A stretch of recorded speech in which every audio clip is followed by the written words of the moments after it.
It's cold in the conference room, fluorescent light humming, blue felt chairs lined up like unreceptive soldiers. My palms sweat as I grip the little cue cards. I clear my throat, barely louder than the hum, pitching my big idea to a half circle of unsmiling men in navy suits. These are real stories people need. My voice quivers. One of them, with half-moon glasses, lifts a tired hand. "We don't fund blog proposals about disappearances," he says, reading my overview, not meeting my eyes.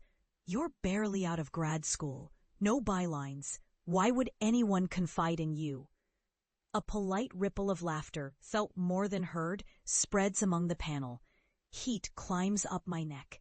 Each card in my hand trembles a bit more.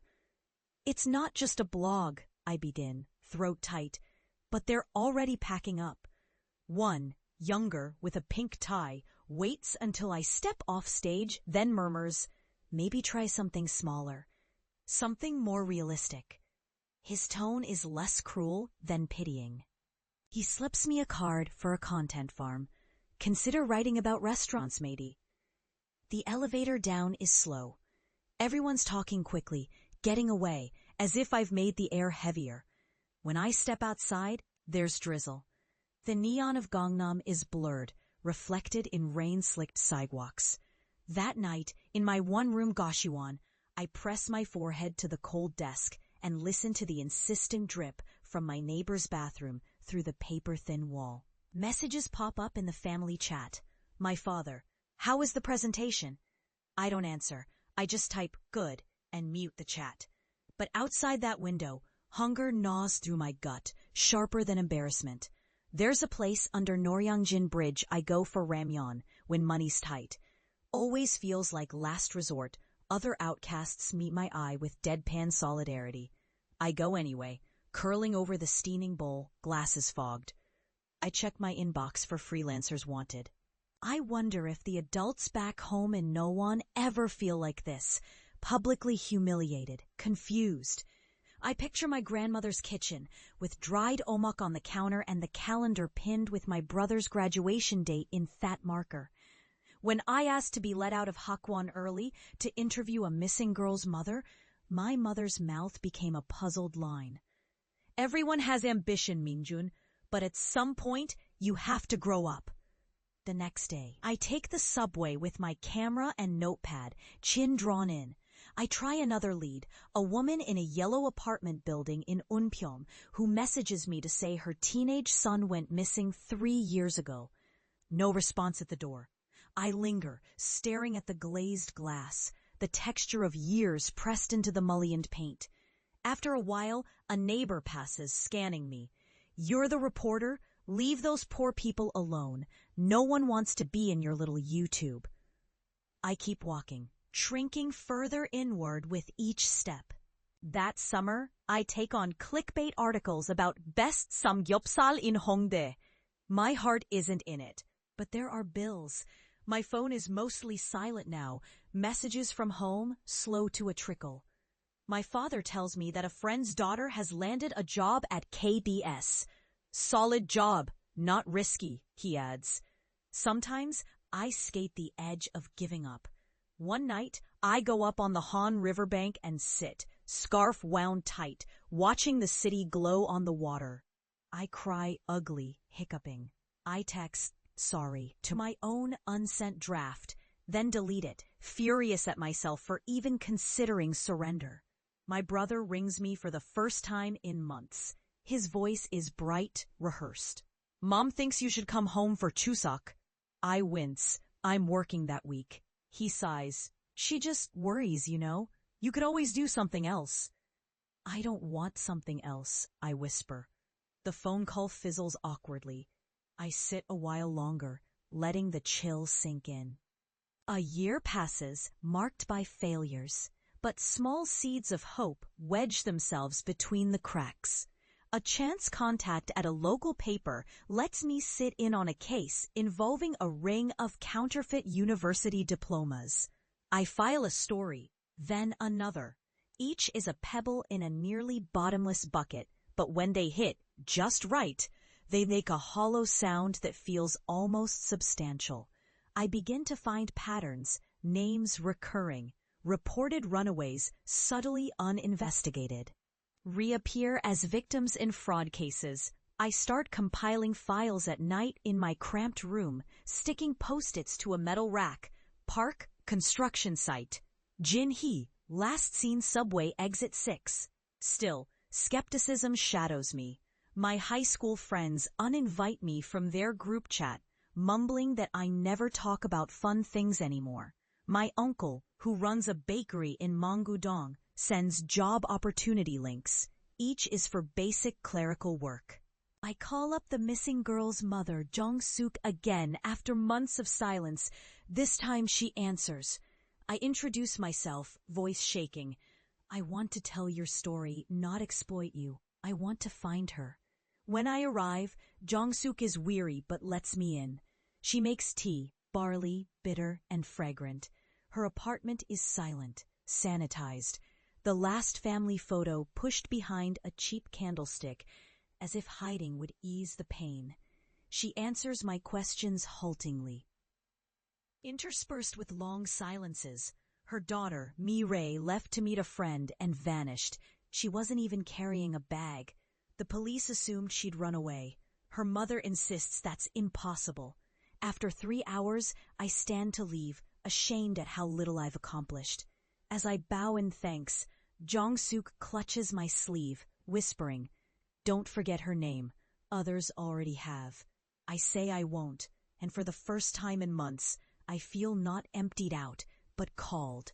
Days and weeks blend. I split time between menial sublets and all-night stakeouts, tracing shadows in public records. I watch security footage in police stations, always under the faint distrust of the officers. I grow thin, haggard. Strangers' apartment lights ticking on and off become my only punctuation marks for midnight. I keep an Excel file. When connections pop, I circle them in red. A man seen with a missing boy in Busan appears in Noryangjin on another tape. Small details link the cases. A logo on a jacket, a cell phone model. I pitch an exposé to a mid-tier magazine, get rejected. Too speculative, not mainstream enough.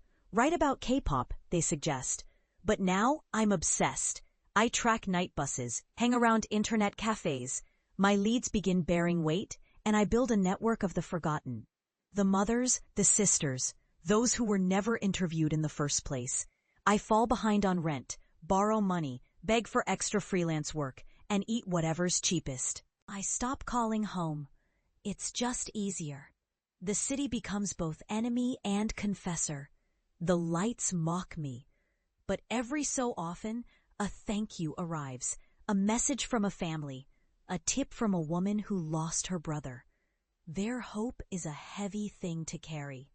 I stay up late composing emails to editors, this time attaching scanned documents, timestamps, original interviews.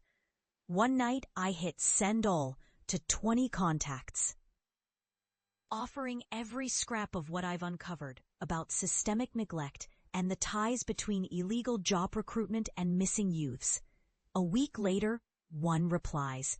It's a small digital news publication, The Seoul Record. The editor, Miss Yi, wants to meet. We talk in a cafe stooped over cold coffee. She listens, expression controlled, then says, "This isn't just a human interest story. It's organized crime. Are you ready for the risk?" I nod with a jaw so tight it aches. I write. And write. The piece goes live. Where They Disappear, Seoul's Forgotten Youth. By morning, my inbox is flooded.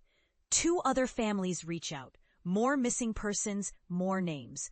The piece is shared by activist groups, and somehow a KBS producer picks it up. Other outlets, previously contemptuous, now ask for comment.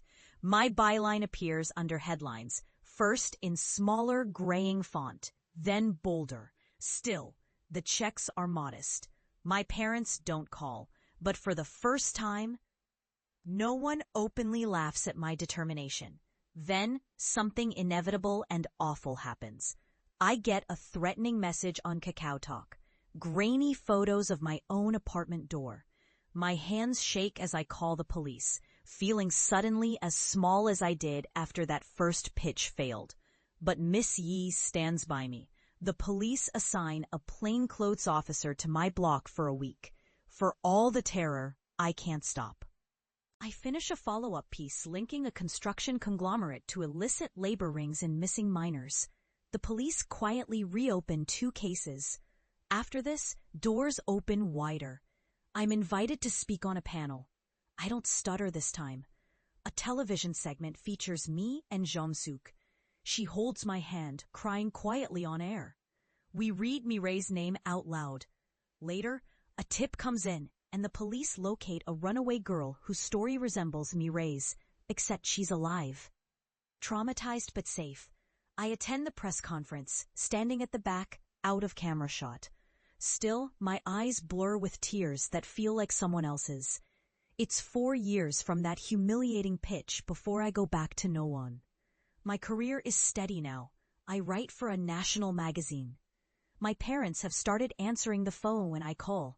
My father sounds awkward, my mother less so, but both still hesitate over questions about my job, as if expecting the answer to shift again. Then, out of nowhere, my old middle school principal invites me to their annual Youth Dreams event. Apparently, kids in Nowon are reading my stories. Parents too. My brother, now working overseas, says, "For once, my friends think you're cool." He laughs, kindness back in his voice. I want to refuse. I dread seeing the faces that mocked me, the ants who once sneered at my blogging. But I say yes.